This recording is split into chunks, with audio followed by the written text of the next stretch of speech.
உலகெங்கும் இருக்கும் ஜோதிடம் டாக்ஸ் தமிழ் நேயர்கள் அனைவருக்கும் ஆஸ்ட்ரோ பூர்ணாவின் அன்பார்ந்த வணக்கங்கள். இன்னைக்கு நாம பார்க்கக்கூடிய பதிவு மே மாத பலன்கள். இந்த மே மாதத்துல இருக்கக்கூடிய கிரகங்களின் கோச்சார நிலவரங்கள் அப்படின்னு பாக்குறதுக்கு முன்னாடி இந்த மாதத்துல இருக்கக்கூடிய கிரகங்களின் பெயர்ச்சிகள் அப்படின்னு பார்க்கும்போது இந்த மே மாதத்துல ஒரு சிறப்பு வாய்ந்த ஒரு மாதம் தான். ஏன்னா முற்பகுதியில இந்த மே மாதத்துல பாத்தீங்கன்னா சூரியன் உச்சம் பெற்று இருக்கிறார், சுக்கிரன் ஆட்சி பெற்று இருக்கிறார். அடுத்து பாத்தீங்கன்னா பெயர்ச்சிகளும் பாத்தீங்கன்னா செவ்வாய் ஆட்சி பெற்று வரப்போறார். சூரியன் தன்னுடைய உச்ச நிலையிலிருந்து இரண்டாம் இடமான, அதாவது காலபுருஷனுக்கு இரண்டாம் இடமான அந்த ரிஷபராசிக்கு பயிற்சியாக போறார்.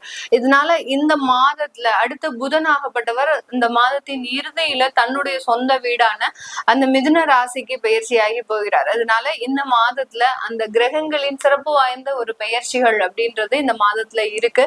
இந்த மாதத்துல 12ஆம் தேதி அந்த செவ்வாயாகப்பட்டவர் தன்னுடைய சொந்த வீடான ஆட்சி வீடு அப்படின்னு சொல்லக்கூடிய அந்த மேஷ ராசிக்கு பயிற்சி ஆகிறார். அடுத்து சுக்கிரன் ஆகப்பட்டவர் 14ஆம் தேதி அந்த தன்னுடைய ஆட்சி வீட்டுல இருந்து மிதுன ராசிக்கு குருவோட சேர்க்கை பெற போறார். இரண்டு வருமானத்தை குறிக்கக்கூடிய அந்த குருவும் சுக்கிரனும் சேர்ந்து இந்த மாதத்துல செயல்பட போகுது.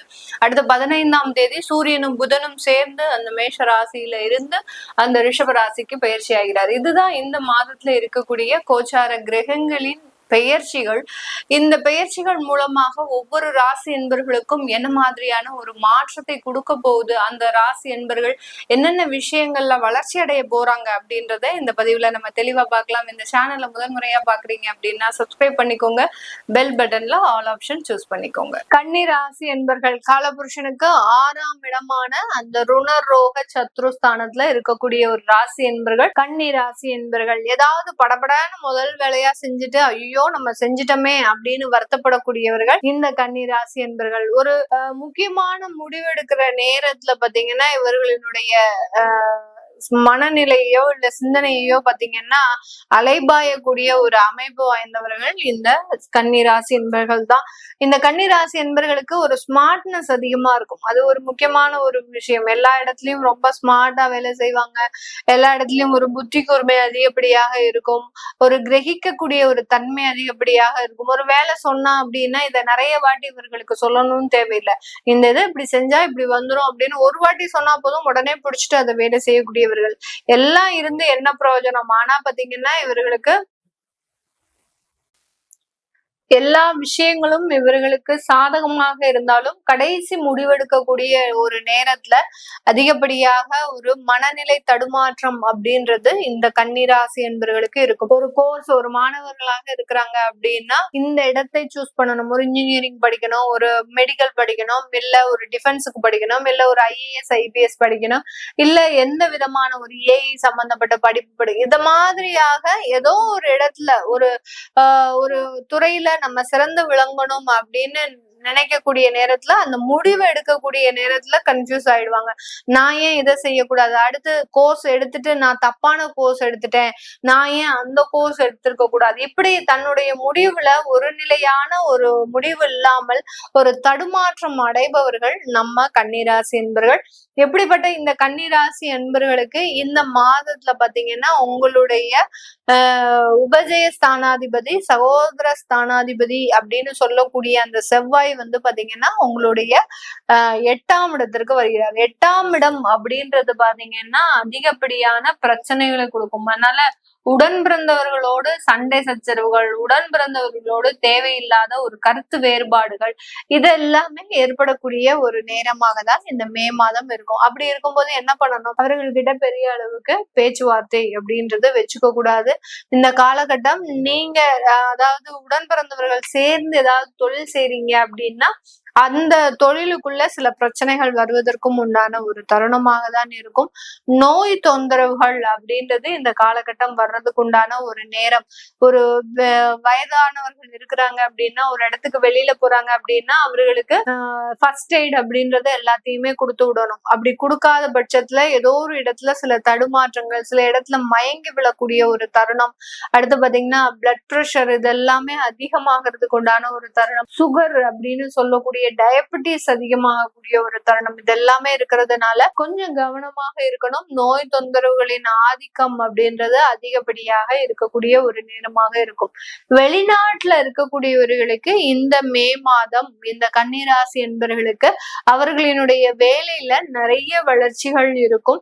சில பேருக்கு வேலையை விட்டுட்டு வேற வேலைக்கு மாறணும் அப்படின்ற ஒரு ஆர்வம் அதிகப்படியாக இருக்கும். எனக்கு இந்த இடத்துல வேலை ரொம்ப சாட்டிஸ்பாக்சனா இல்ல, வேற இடத்திற்கு மாற்றம் செய்யலாமா அப்படின்னு கேட்டீங்கன்னா தாராளமாக மாற்றம் செய்யலாம். அப்படி மாற்றம் செய்யும் போது எனக்கு வளர்ச்சிகள் இருக்குமா அப்படின்னு கேட்டீங்கன்னா அதுவும் தாராளமாக இருக்கும். மாற்றம் செய்யறதுனால எந்த விதமான ஒரு குறைவும் இந்த கன்னிராசி என்பவர்களுக்கு ஏற்படாது. சில போன உடனே உங்களுக்கு ஒரு மாதம் 2 மாதம் பாத்தீங்கன்னா சில தேவையில்லாத ஒரு தொந்தரவுகள் வரும். இந்த தொந்தரவு எதனால வருது? ஒரு இடமாற்றம் செய்யறதுக்கு உண்டான ஒரு ஸ்தானத்தை குறிக்கக்கூடிய அந்த செவ்வாய் 8ஆம் இடத்துல இருக்கும் போது இடமாற்றம் செய்யும் போது ஏதோ ஒரு தொந்தரவுகள் வந்து மறையறதுக்கு உண்டான ஒரு நேரமாக தான் இருக்கும்.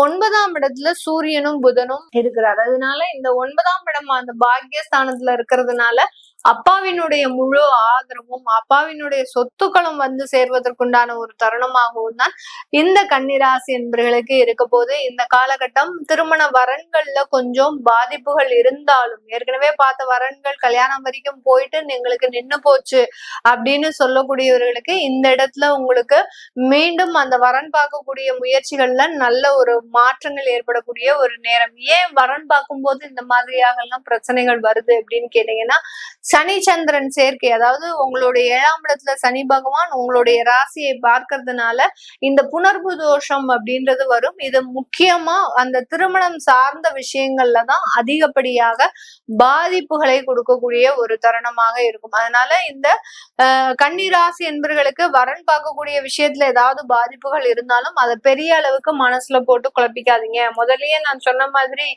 முடிவெடுத்தது நீங்க, தவறான முடிவெடுத்தது நீங்க. அப்படி இருக்கும்போது அந்த முடிவுகள்ல ஏதோ ஒரு பிரச்சனைகள் இருக்கு அப்படின்னா அந்த பிரச்சனைகளை மேலும் பெரிய அளவுக்கு மனதுல போட்டு வருத்திக்காம அடுத்து நடக்கக்கூடிய விஷயங்களை பார்க்கணும். இப்போ இந்த மே மாதத்துல பார்க்கக்கூடிய சில வரன்கள் மூலமாக உங்களுக்கு நல்ல ஒரு திருமண வாய்ப்புகள் கூடி வரக்கூடிய ஒரு நேரமாக தான் இருக்க போது. உங்களுடைய 10ஆம் இடத்துல குரு சுக்கிரன் சேர்க்கை, இது ஒரு மிகப்பெரிய ஒரு மாற்றத்தை இந்த கன்னிராசி என்பவர்களுக்கு கொடுக்க போகுது. குரு சுக்கிரன் சேர்க்கை அப்படின்றது பாத்தீங்கன்னா 10ஆம் இடம்ன்றது கர்மஸ்தானம். இந்த கர்மஸ்தானத்துல குருவும் சுக்கிரனும் சேர்ந்து இருக்கிறதுனால இந்த காலகட்டம் உங்களுக்கு நல்ல ஒரு வளர்ச்சிகள் தொழில் ரீதியாக கிடைக்கிறதுக்கு உண்டான ஒரு தருணம். இது நாள் வரைக்கும் தொழில் செஞ்சிட்டு இருக்கிற அந்த தொழில எந்த விதமான ஒரு முன்னேற்றமும் இல்லை அப்படின்றவங்களுக்கு இந்த மே மாதத்துல இருந்து அதிகப்படியான ஒரு முன்னேற்றங்களை அடைவதற்குண்டான ஒரு தருணமாக தான் இருக்க போது. அந்த தொழில்ல நிறைய வளர்ச்சிகளை அடையக்கூடிய ஒரு தருணம், தொழில் மூலமாக அதிகப்படியான வருமானங்களை சம்பாதிக்கக்கூடிய ஒரு தருணம், இந்த இடத்துல கடனுடைய அளவும் குறையக்கூடிய ஒரு தருணமாக தான் இந்த கன்னிராசி என்பவர்களுக்கு இருக்க போகுது. அதனால அந்த குரு சுக்கிரன் சேர்க்கைன்றது அதிகப்படியான ஒரு மாற்றத்தை இந்த கன்னிராசி என்பவர்களுக்கு முழுமையாக கொடுக்கக்கூடிய ஒரு தருணமாக இருக்கும். இது எல்லாமே நம்ம கோச்சார நிலவரப்படி பலன்களை கணிச்சு சொல்லியிருக்கிறோம். உங்களுடைய சுய ஜாதக திசாபுத்தி பலன்களை பார்க்கணும் விருப்பப்படுறவங்க கீழே இருக்கிற நம்பருக்கு வாட்ஸ்அப்ல அப்பாயின்மெண்ட் வாங்கிக்கிட்டு நீங்க கன்சல்ட் பண்ணிக்கலாம். உங்களுடைய குழந்தைகளுக்கு ஜாதகம் எழுதணும், நியூமராலஜி படி பயிர் வைக்கணும்னு நினைக்கிறவங்களும் கீழே இருக்கிற நம்பருக்கு வாட்ஸ்அப்ல மெசேஜ் அனுப்புங்க. அதற்குண்டான விவரங்கள் தெரிய வரும்.